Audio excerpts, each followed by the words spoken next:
Okay, hello everybody, welcome. My name's Julie Doyle, I'm Director of the Centre for Spatial, Environmental and Cultural Politics.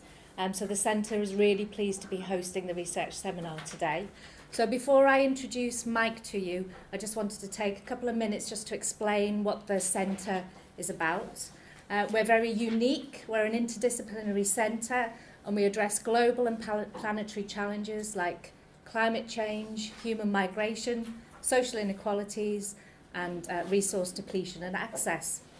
But we do this in a very unique way. We look at the interconnected environmental, spatial, and cultural dimensions of those issues.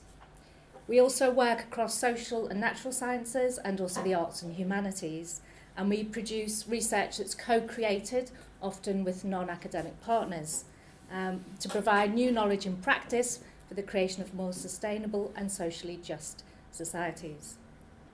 And we do really believe in the insights that interdisciplinary research provides in terms of these global challenges.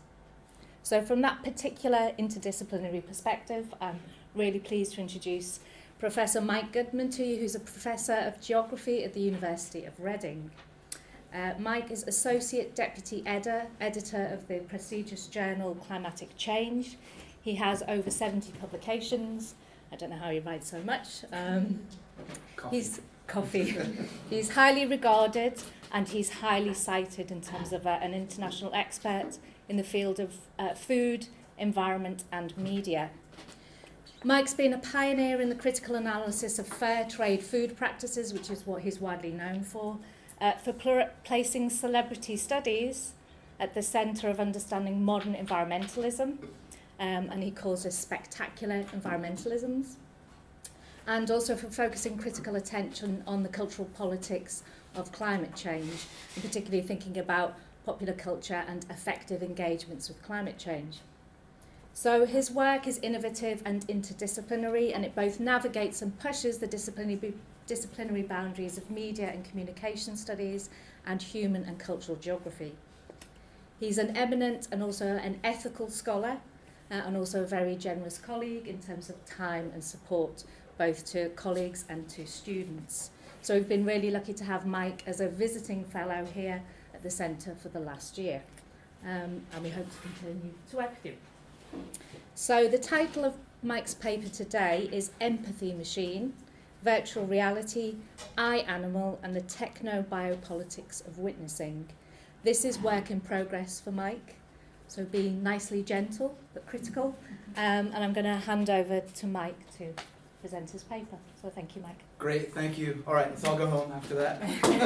That was great. Thank you very much, Julie. I want to say congratulations to the Center for another couple of years of funding. I think I've said from the beginning that it's one of the most unique collection of interdisciplinary scholars in the UK and doing some amazing work, not just because I'm a visiting fellow, but because of the people who are here and the things that you're doing. And under Julie's directorship and all that sort of stuff, there's more good things for the Center to do, and that I know it will do. Thanks to Julie for the invitation as well. This is a very speculative piece of work. I've been thinking about some of these ideas for a long time, these notions of witnessing, transparency, a number of different ideas that I think have been floating around in my brain that really sort of started to crystallize when I invited Animal Equality, which is the animal rights group that does iAnimal, into my classroom. Because I wanted to give the students an experience, think about the role of technology in shifting food politics, thinking about connections with the non-human, etc. And I did it while they were there. I put the VR goggles on and the sound and the headphones, and it really made an impact on me. So I wanted to kind of try and understand and work through what iAnimal is, how it works, and why I consider myself now vegan curious, in the sense that it really impacted upon me and my own kind of personal relationships to food and to animals. And I think it's also a very fascinating and interesting kind of academic and scholarly project to think through in the context of environment and a range of different things and the ways that we're going about witnessing what's happening in the Anthropocene at the moment. I'm a neophyte to many of these ideas. I've spent a lot of work on virtual reality. A lot of the theory is just ghost mentions of various things. I'm not getting into the details of Donna Haraway and Foucault and all that. Just I like to use a lot of that language. So you're going to see that as I'm going through the talk. So I'm trying out a lot of these ideas for the first time. A lot of the theory is undercooked, I do think. So there's a lot of throat clearing here, but I will get to it. And I'd like to run the questions as a discussion if we can, and get some feedback from you as much as asking questions about what I'm thinking about. I'd like to hear what you have to think about it as well. Okay, so what I'm going to do is, so this is an image from iAnimal and how they work. So we're just going to talk about, they've got 3 videos that they use. There's the pigs, the chickens, and now there's a new one on dairying. This is the pig one, and you can see it's got these different angles here. It's because they use the 360-degree lenses, and they stitch them together for virtual reality. So that's what it kind of looks like, and we're going to watch a little bit of a video. Just going to watch the first part. We're not going to get to the horrible bits towards the end, but just to give you a sense of how it works, because that's really important to some of the thinking that I'm going to bring up here and some of the analysis. So I want to think about how iAnimal fits into a wider set of ideas around that I've been thinking about in this notion of witnessing the Anthropocene, right? So the human-made era. I think of Anthropocene, we can argue about what it means, where it is, what happens, is it geologic? I use it as a political, sense of a political term that thinks about the impacts of humans on the planet and the ways that brings us to normative positions that we need to think about. So I'm gonna talk through some of these ideas about what it means to witness and to do witnessing. And again, I know there's a lot of work out there. I've called on Kelly Oliver's work. She's got a book about witnessing beyond recognition that I pull some definitions from. Why do I think that we're witnessing in these particular ways now? And part of it is to overcome this notion of the great dithering. We're in the Anthropocene. We're not really doing much, are we? Don't think so. We're not doing enough. That's certainly the case. How might we think about, and how might I think about witnessing from a number of different case studies, not just iAnimal, so some other ones that I'm thinking about, and I'll just mention those. And then I think there's 5 elements of witnessing that I'm going to talk through. I'm going to mention the first 4, but I will focus on the last one, which is this notion of narrative in these ideas and interventions around witnessing that I think is very striking to me, the ways that narratives are being constructed. And I'll get to that in a sec. The second half of the show will be iAnimal. This is talking through what iAnimal is, virtual reality. What work is iAnimal doing? How is it working? And thinking about it both conceptually but also empirically. So had this experience with my students, I thought, I don't have the time and energy to go out and actually do real work with lots of people out in the world. I will ask my students what they think.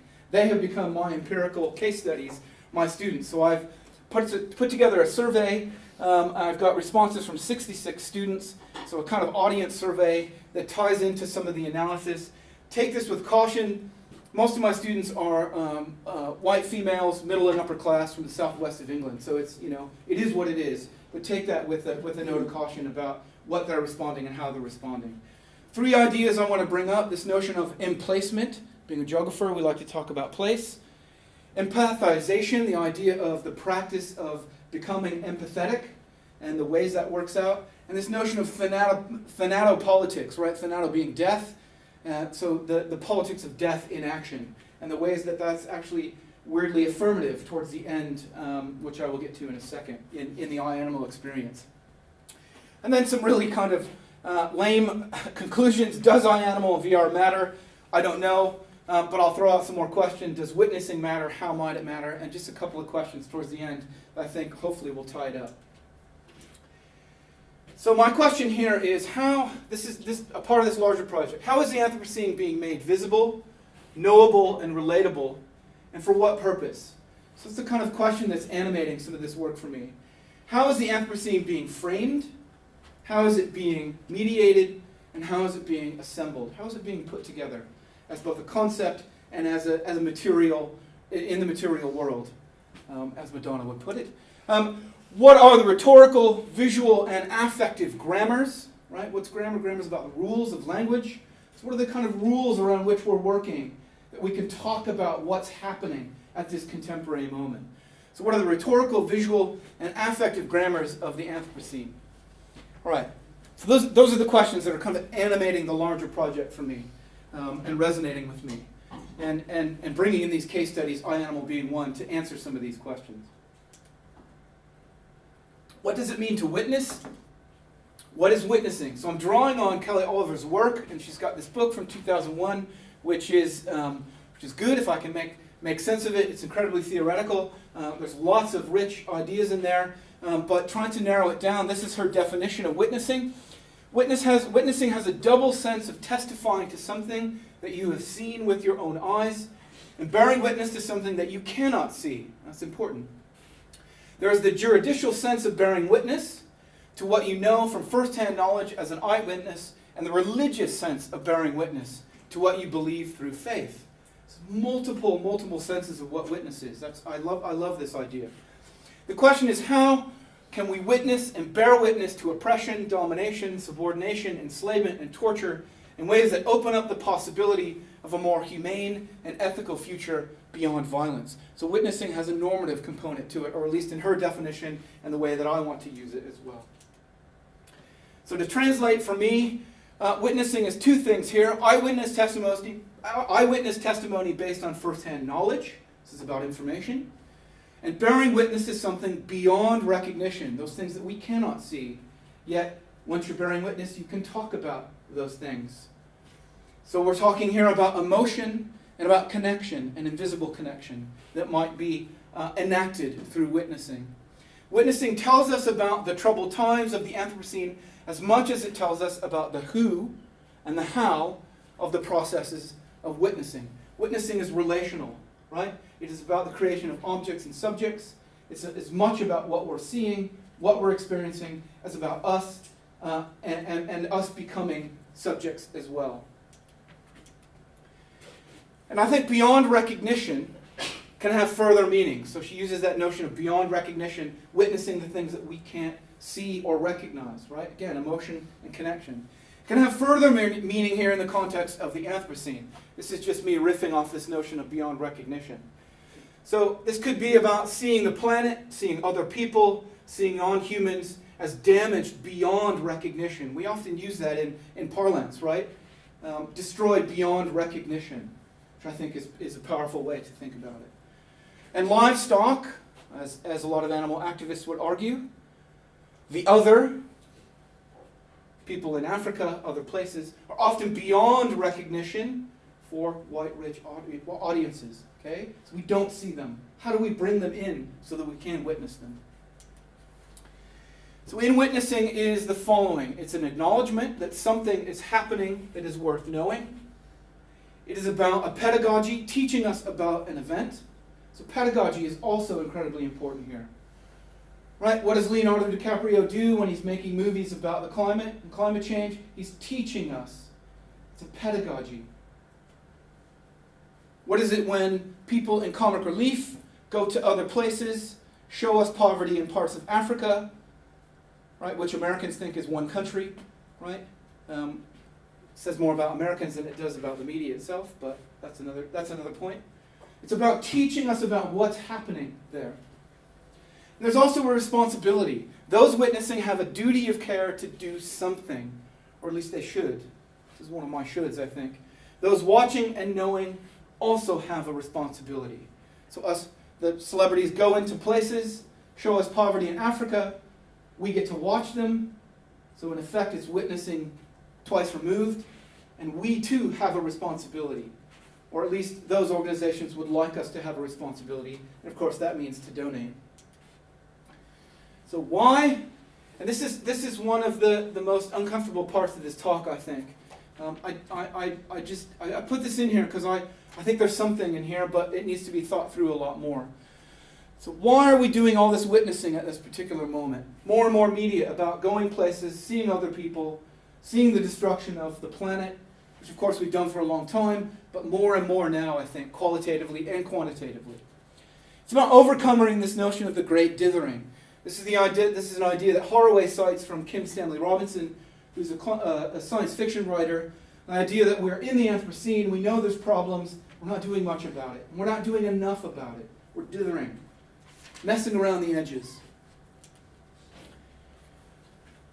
So we're witnessing, we're doing more witnessing, to overcome what I tend to think of as, this is based a lot on anecdote, but based nonetheless on something. There are these kind of generationally defined gaps and gluts. What am I talking about here? First is the knowledge gap. The notion that we don't know enough about what's happening out there. Even though there's lots of media, we don't know enough. There's a knowledge gap, right, in climate change. People don't know what to do on an everyday basis. That's a particular construction. But in some ways, I would argue, it's different across different generations. So for millennials and Generation Z, so my children, they have too much knowledge. It's not a gap, there's too much. There's a glut. Don't know what to do about it. For the boomers, there's too little. Not enough knowledge. Perhaps the gap is true there. We think about the experience and the social gap. The ways that rich people don't know about poor people, how they live day to day. Those with white privilege don't understand what it means to live as an African American in parts of the South. We can even think across gender gaps as well, men and women. And of course the empathy gap, which has been talked about quite a bit. But again, I want to flip this, right? This idea that we're not feeling enough for other places, other people, other parts of the planet. In effect, though, and again this is anecdotal, my sense is that millennials and those in Generation Z, we're asking them to feel too much. They've got to do the feeling for us. There's another campaign to crowdsource something to save some group, right? Constantly coming down the pike for them. Everyday engagements around social media. There's another campaign that they have to sign on to, etc. We think about the boomers, too little empathy given. In fact, this notion of too much, or asking too much empathy, really came to the fore when I asked my students in class.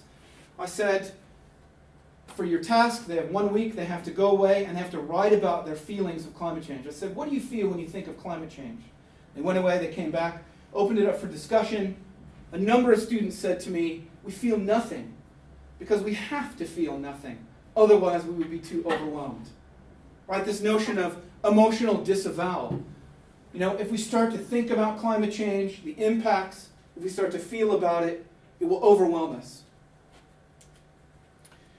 There's an imagination gap, right?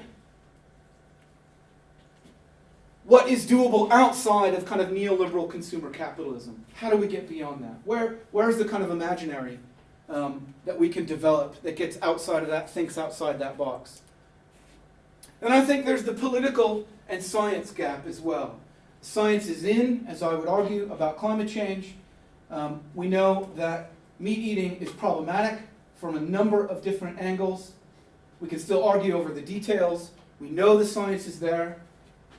It says we need to reduce things like eating meat. We need to deal with climate change. But what of value is being done politically? So there's another gap there as well. So for millennials, right? I'm not letting you guys off the hook. I'm just saying. I think we need to think about the ways that particular audiences, particular groups in society, youth, are bearing too much witness. Too much social media, too much information, too much affect and emotion. And here I am getting down with the kids, right? Hashtag the great filtering. This is what we do now. My children don't do anything but filter information that comes to them. What do I look at? I've got to filter it. And then hashtag emotional burnout as well. And I think this use of technology, so bringing it back to the notions of VR and to celebrities. Technology in the form of virtual reality and kind of these salience-making figures, these attention getters, to cut through this notion of too much, to cut through all these 5 gaps and different gluts. So that's why they're being used as forms of witnessing, to cut through those gaps and gluts. Is that making sense? All right, hopefully it'll make more sense. How? Okay, there's a couple of cases, few cases of witnessing that I think are worthy of much more investigation, that I will look at in this wider project that I've got. So in process or of interest for me is climate change science fiction, known as cli-fi, this notion of future witness. Drones and satellites, I think, are interesting as technological appendages to witnessing and doing the witnessing. Smartphones, of course. I know there's a lot of work out there on these things already. Right? So with smartphones, we get the presumption, so the idea of production and consumption of witnessing. Some of the most obvious, I think, are the use of cell phones to note police brutality with African Americans in the United States, and how that's really shifted conversations about things. Social media, I think, is really interesting. I've got a project going on now about witnessing and sharing of notions of good food in the Anthropocene. And then, of course, visualizations of climate science, of which there is quite a bit of work there. How do graphs and images of the science work to witness what is happening at the moment? Two more that I'm more familiar with and I've done some work around include celebrities. So some of the work that I think I've done previously, but also want to follow up more on, include celebrities as witnesses of humanitarian interventions and poverty. So we've got Matt Damon and Water.org here. Children in Need and Comic Relief as well. So celebrities going to places, witnessing humanitarian interventions and poverty. Got celebrities witnessing, in particular, climate change, so environment as well. Years of Living Dangerously. Has anybody seen that or know what it is? So Years of Living Dangerously were a series of programs in the United States shown on National Geographic. Series of 10 different programs, all fronted by celebrities. So here we've got Indiana Jones going to Indonesia to talk to people there and look at deforestation in the context of climate change. We've got the Before the Flood. This is Leonardo DiCaprio, whose movie just came out about a year ago. That was also him going around talking to climate scientists, witnessing icebergs calving off from the Arctic. And then another one, a third one that I've done a little bit of work around is Under the Surface. This is Naomi Klein, who has gone to the Great Barrier Reef to look at the impacts of climate change on the Great Barrier Reef. Does everybody know who Naomi Klein is? I said that in class the other day, and my students were like, no, we have no idea what you're talking about. What? Come on. Another case I think is interesting is food and celebrity chefs, and that the ways that they are witnessing questions about food supply. So Hugh Fernley-Whittingstall had the fish fight, which was on TV a few years ago. He's expanded that out to questions about food waste and also conservation areas as well. And then virtual reality.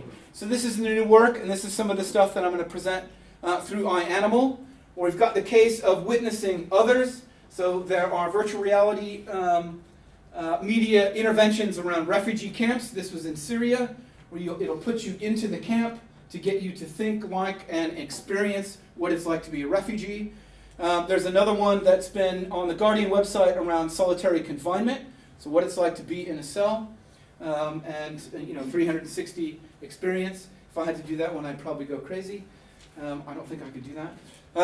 This one is a recent one on called The Tree, and that is about thinking about tropical deforestation. So starting as a seed, growing up into a tree, and you get to experience that in virtual reality. We've also got Mark Zuckerberg from Facebook, who put himself virtually in the disaster zone of Puerto Rico to talk about what great things Facebook is doing in Puerto Rico. So there they were, giving each other high fives about all the great work they're doing. And then Nonhumans as well, so this is the iAnimal work that I'm doing. All right, there are 5 elements of witnessing, I think, worthy of investigation and worthy of thinking about quite a bit more. The first is this notion of transparency. So witnessing is constructed often as teaching the audience about the real story of what's happening. And the kind of behind the scenes. either because these things are hidden for the audiences, or audiences have never experienced something like that or seen it. Transparency is both a narrative strategy, so to be transparent, to show what's happening, but also a kind of endpoint. So transparency as politics. Once we know something, we will do something about it. And then, of course, there's the comic relief and children in need form of transparency, which is, this is where your money goes, right, to hold them accountable for things.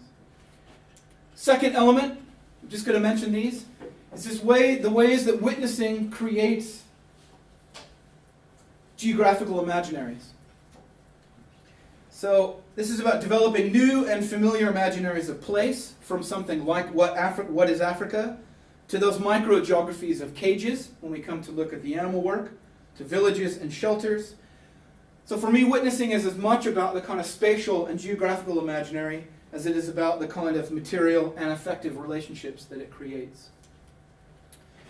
Another area of interest or element to witnessing is questions of bodies. This is one of the most interesting photos, I think.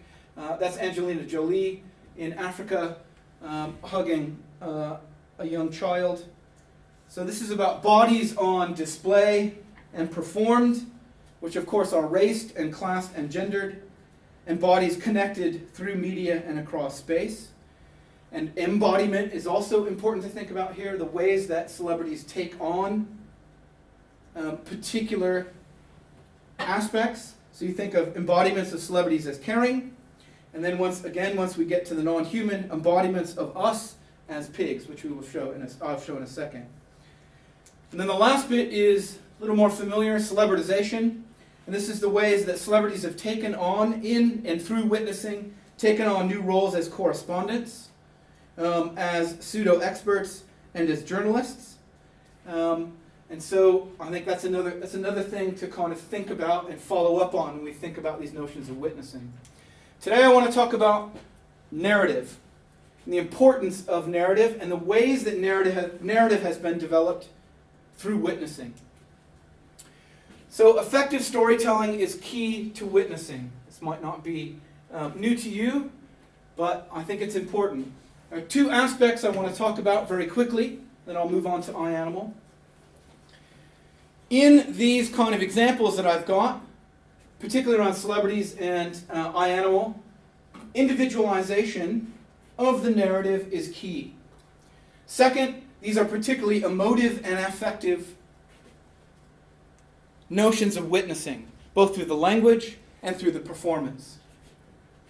So what do I mean by individualization? So what we see is witnessing as individuals.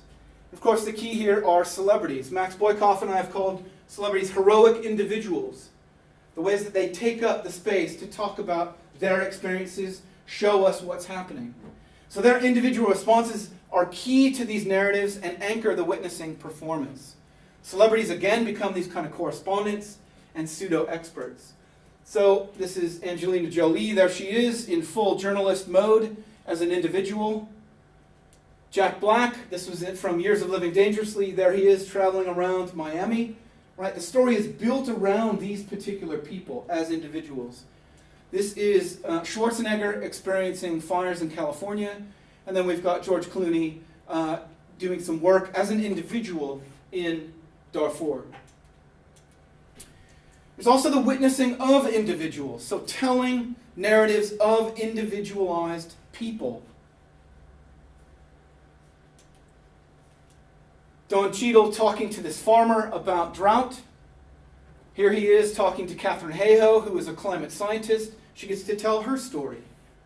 So it's like a set of stories once removed or twice removed. Leonardo DiCaprio talking to Elon Musk, right? Focusing on the individual. Animal activists are good at this as well. This is a PETA advertisement. It's me, not meat. See the individual, go vegan. Focusing on the individual is key in these narratives of witnessing. And then the individual experience of the pig in a cage. It's also very much, and a part of these discourses of witnessing are about individualized responses. Audiences are responsibilized but also empowered to For example, with DiCaprio and Elon Musk, buy an electric car, donate if you watch Comic Relief, or eat meat alternatives as an individual. That comes through the iAnimal language and animal quality language. Choose to eat alternatives, because there's lots out there. All right. Heavily embedded in witnessing narratives are emotion and affect. Witnessing narratives are particularly emotive and affecting through the images, language, and performance. This is particularly true in climate change and humanitarian celebrity interventions. So the typical celebrity goes into a particular place in Africa, sees poverty, starts to cry, gets us to feel. They become these kind of affective translation devices. They're there, they feel, they emote. We then take that on and donate. Harry Styles from 1D was so overcome with emotion, he couldn't even talk. Right? So they couldn't use that clip on the evening. Got a PhD student doing some work with children needing comic relief, and they talked about this clip.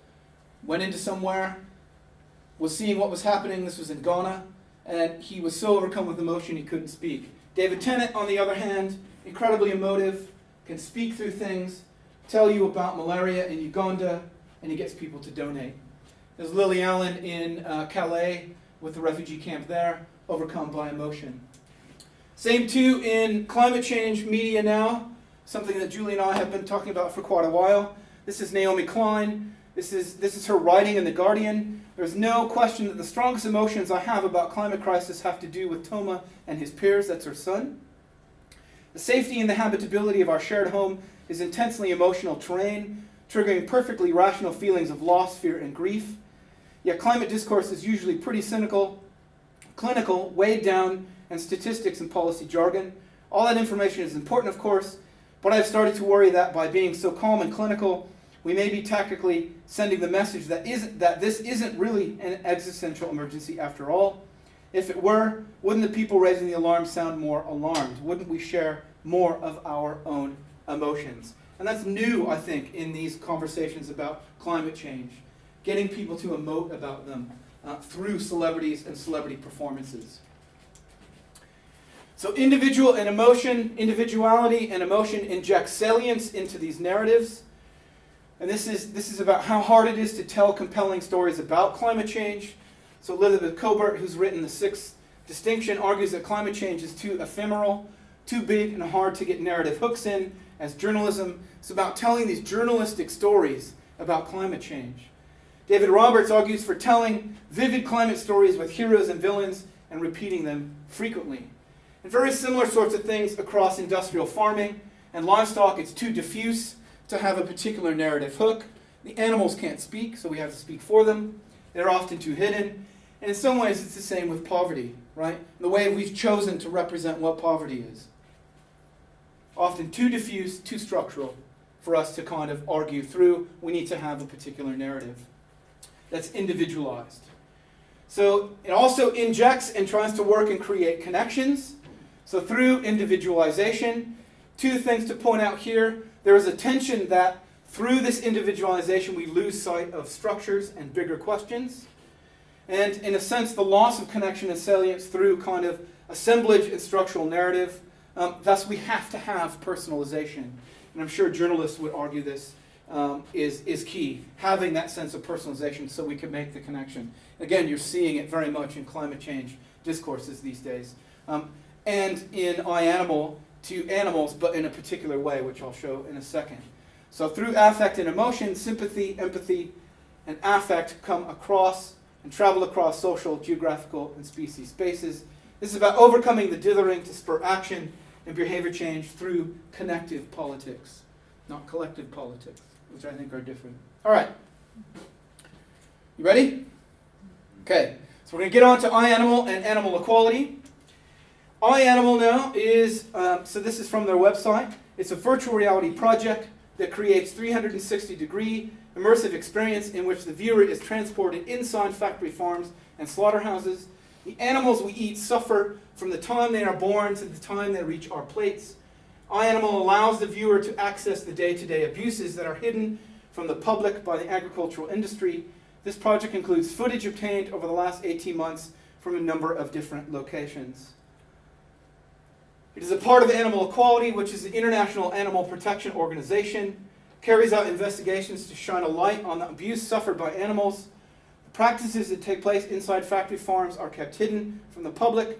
Animal Equality defends people's right to know. I love that.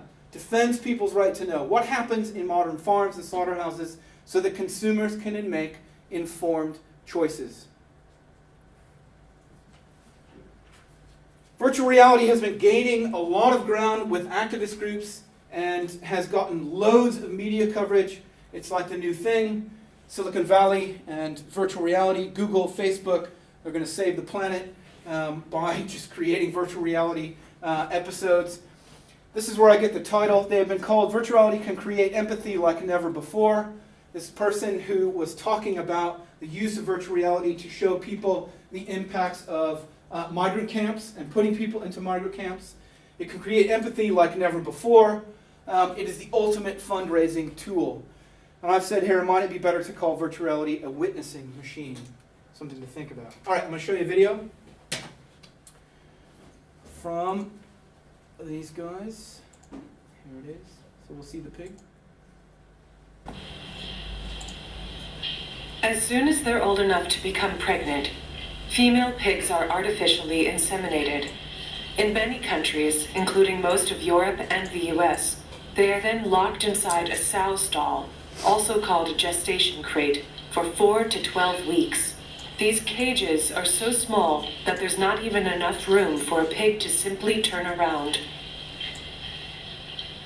In the UK, it is illegal to keep pregnant sows in these cages.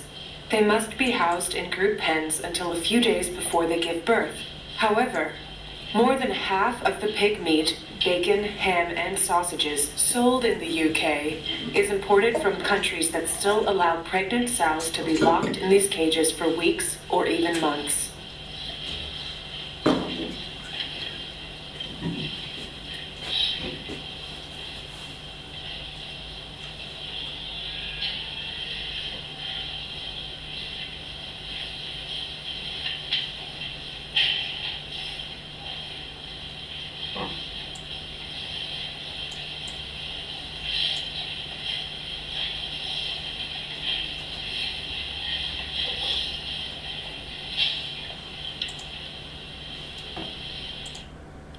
Thousands of pigs can live side by side inside these farms. The air is thick with noxious fumes, and the close quarters causes an increased risk of spreading infectious diseases. You can also click on these various things and it'll give you information. Those are happy pigs.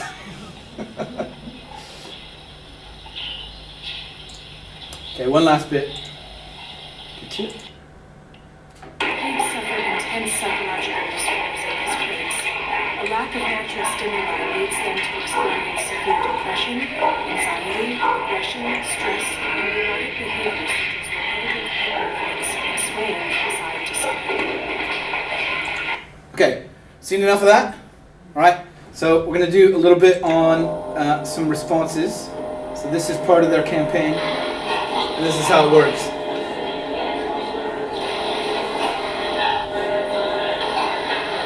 My mom was a vegetarian, and now I just feel like I want to join her and not eat meat anymore. As you can see, it impacted on me pretty profoundly.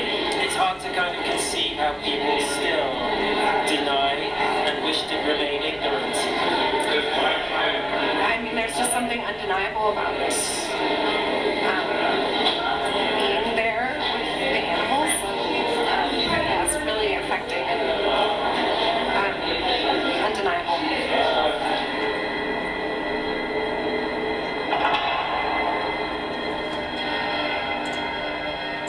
Okay, so that's what it looks like. Of course, you get the whole experience. It's about 5 to 7 minutes. So what work is iAnimal doing? Especially that first part where you're placed in the cage. It's about emplacement through this kind of immersion in virtual reality. It's both visual and auditory. And in fact, the students often said it was the sounds that really made the difference. Through the visual angles of the camera in the cage. So that spatial imaginary becomes indistinct from the animal and blurs this kind of human, non-human to take on the reality of the non-human other. So this is beyond a kind of geographical imaginary. It's a spatial experience through the digital realm of virtual reality to, in effect, body double or shift us into that of the animal.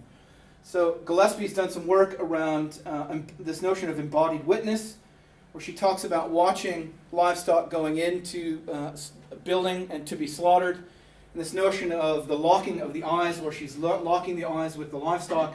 In fact, this is even a more intense version of embodied witness, I think.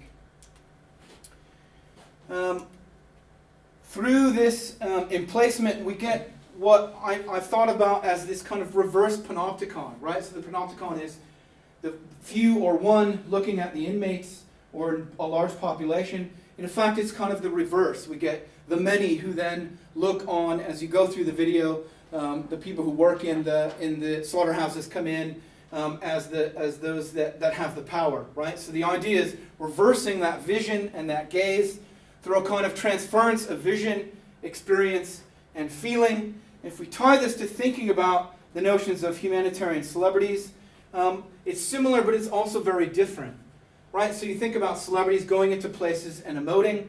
They are feeling the suffering for us, as Joe Littler puts it, and we watch it. But also some celebrities get into those positions of the poor as immigrants, right? So they go into, they have an experience. I'm going to be homeless for a night, and I'm going to tell you what it's like. I'm going to film it and what it feels like. But again, this is for us and not by us, which I think iAnimal is very much about by us. It's an attempt to non-humanize or animalize humans and not necessarily anthropomorphize. And I think if we tie that to Donna Haraway's work, right, this is an active companionization, right, the active notion of trying to make us companions with humans and pigs. And again, this is somewhat similar to humanitarian celebrities who try to humanize poor others. But this becomes blurred at the ends. So towards the end of the video, you know what's coming. The pig is killed and slaughtered, and it's all filmed. This gets blurred towards the end. The camera pulls back and shows the slaughter from a more distant angle. We get this repanopticization at the end through a repositioning of the observer status. And I think it's this point here. It happens to the animal and not to us. We are back to the difference, the disconnection and death, turning the animal back into an object. So I asked my students, please explain why the use of virtual reality with iAnimal is different or similar to other experiences you have had being exposed to the treatment of livestock and farm animals. Here are some of the responses. It provided a unique insight, allows you to see the whole environment. It puts you in the place of the animal. It made you into one of the animals through their perspective. And here's the one about the sounds. The sounds, the point of view, and the explanation at the same time as seeing the process was a very holistic experience. A lot of them talked about the overdub, so the person speaking, and they've gotten a lot of celebrities to talk about this and lend their voices to it. They talk about the ways that creates a kind of context that's really important when you're watching the video, explaining what's happening. You feel as though you're another animal and being treated inhumanely. More on what work is it doing? It's this idea of trying to create empathy, to get us to understand and share the feelings of non-human suffering. And this has to do with through the overdub, through that camera position, and that powerful effect of the virtual reality as an empathy machine. But also because of the attuning discourse of normalization. So in other videos and in all their literature it says, this is not spectacular, this is normal. This is how animals are treated normally in industrial meat production systems. And emotions are both surface, but also visceral. So for me, when I was doing it, I started to get very tight in the stomach, feeling, and then that shifted into the actual emotion itself. So it's a sense of both the visceral and the feelings and emotions as you're going through the video and trying to make that connection. Another question. Did iAnimal VR impact your feelings or emotions for the animals, food, and the eating of meat? 56% said yes, 35% said no, so it had somewhat of an impact. I've stopped eating meat since the experience as I can't enjoy it the same way. I've significantly reduced my meat consumption. And this is interesting. I will try my best to only use products that are humanely killed. Clearly they missed the message, right? Did the use of iAnimal VR headsets enhance your impact of your feelings or emotions? So what was the impact of virtual reality? 60% said yes. It heightened my presence within the footage, gives a sense of guilt, magnify the emotive response I had. And then this long one is great. When you take off the headset and return to the normal world, it hit me that I can return to my everyday life, but the animals can't. Also seeing other people take the headsets off, you see how their eyes are wide and shocked, and that they might have been crying. So it was much an individualized sort of experience here as a social experience in the class, which I found quite interesting.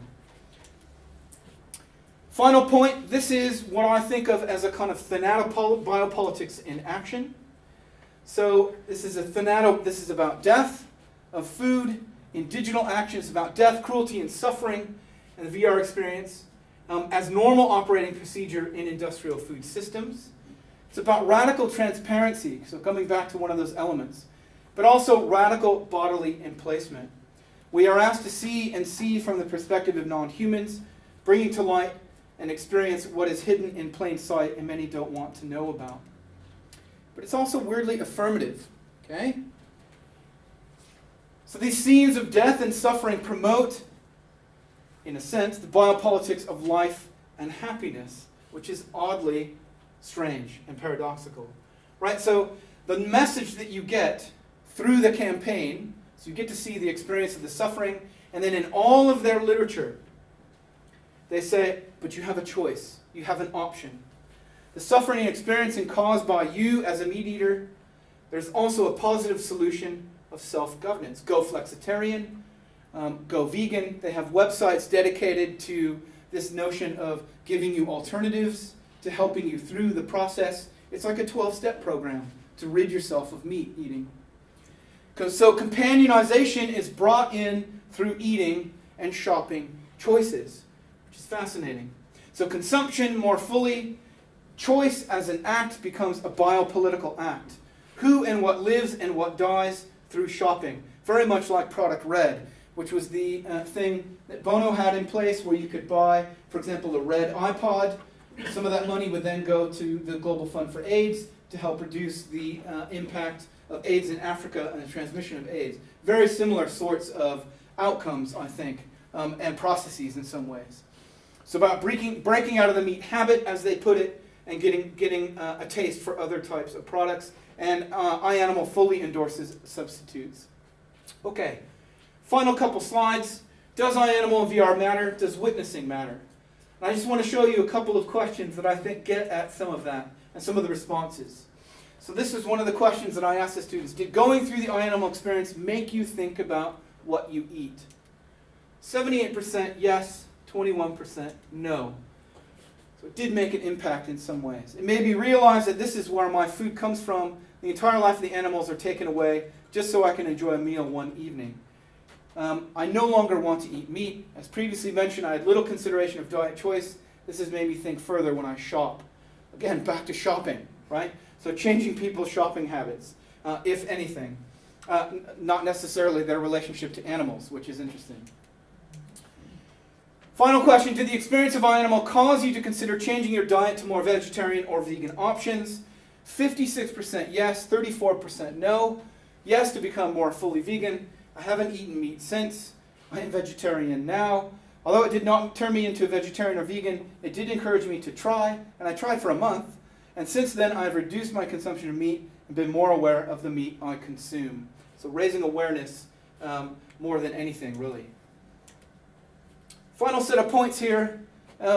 This year I asked students, they did the experience, I asked them informally, just anecdotally, what did you think of it? And many of them said, I've seen worse. Right? Interesting. I have seen worse or similar on Facebook. And I was absolutely blown away. So my question is, how does this desensitization or disavowal through social media in particular complicate the impacts of iAnimal and virtual reality more broadly?